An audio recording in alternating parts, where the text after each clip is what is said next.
Mana lelemu coy? Halo saudaraku semuanya. Untuk teman-teman yang baru mau mulai usaha budidaya ikan lele, simak dulu video ini biar nggak salah kaprah. Jangan sampai buru-buru ambil keputusan, nanti bisa rugi besar seperti saya dulu.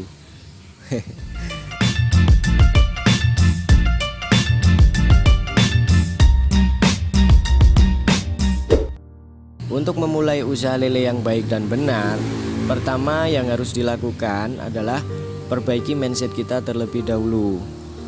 Usaha lele ini penuh resiko karena yang kita pelihara ini adalah makhluk hidup. Jadi banyak faktor eksternal yang harus bisa kita kendalikan. Biasanya ada tujuan orang pelihara ikan lele. Yang pertama itu sekedar hobi, dan yang kedua itu untuk cari untung. Kalau mindset kita pelihara lele untuk hobi itu lebih mudah. Yang penting hati kita senang lihat ikan-ikan yang kita pelihara itu sehat, maka berapapun uang yang kita keluarkan itu nggak bakal berpengaruh ya, karena namanya juga hobi. Nah, kalau kita mindsetnya untuk mencari untung, itu yang harus ada perlakuan khusus. Yang pertama, persiapkan modal yang cukup, terutama untuk bibit dan pakan. Nah, yang terpenting adalah gunakan uang dingin, karena ini berpengaruh kepada faktor psikologis kita nanti.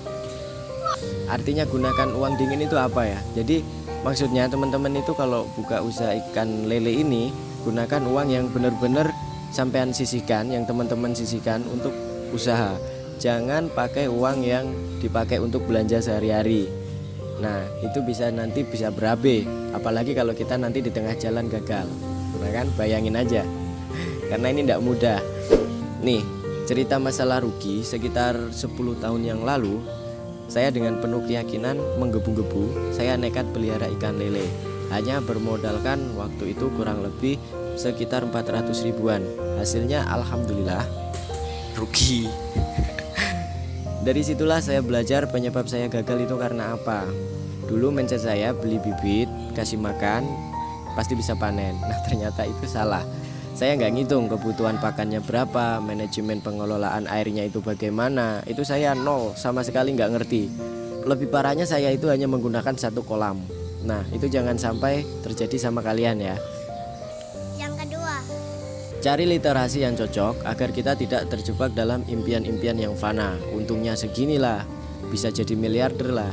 Memang betul, itu kalau kita tahu ilmunya. Jadi kalau bisa itu belajarlah dengan orang-orang yang benar-benar ngerti tentang dunia perlelean. Bisa belajar dari artikel ilmiah atau dari orang-orang sekitar Anda yang sudah pelihara ikan lele duluan. Belajar aja sama dia, pasti dikasih tahu kok. Intinya pelajari teknik dari mulai pemilihan bibit, pemeliharaan, perlakuan air, dan lain-lain. Kalau teman-teman mau lihat teknik saya pelihara ikan, sudah saya persiapkan di playlist atas ini. Silahkan dikepoin aja, gratis kok, nggak bayar. Yang ketiga, siapkan minimal 2-3 kolam. Nah ini seperti cerita saya tadi ya. Kenapa sih harus menyiapkan 1-3 kolam? Itu bertujuan untuk melakukan sortir nantinya. Karena ikan lele itu pengalaman saya tidak akan bisa panen secara serentak. Karena ya mungkin karena populasi yang banyak, makannya nggak rata. Jadi harus kita sortir. Apalagi ikan lele ini termasuk ikan yang kanibal. Artinya dia bisa memakan sesama ikan lele. Kalau dia merasa lapar, pasti dia akan mengejar-ngejar satu sama lain, dan yang lemah akan kalah. Nah dulu saya cuman pelihara itu pakai satu kolam. Nah hasilnya apa? Waktu itu kurang lebih sekitar 1000 ekor lele yang saya masukkan ke dalam kolam. Ketika waktu panen, itu betul-betul ini saya hitung, itu nggak sampai 300. Jadi kemana yang lain? Ternyata setelah saya cari tahu, itu dimakan oleh temannya sendiri. Ada 1 ekor lele yang paling gede.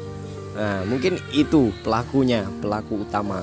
Selanjutnya setelah teman-teman mempersiapkan kolam terpal, setelah kolam itu siap, selanjutnya adalah teman-teman cari tahu terlebih dahulu pangsa pasar ikan lele itu di sekitar rumah teman-teman. Hal ini sangat berpengaruh dalam keberhasilan.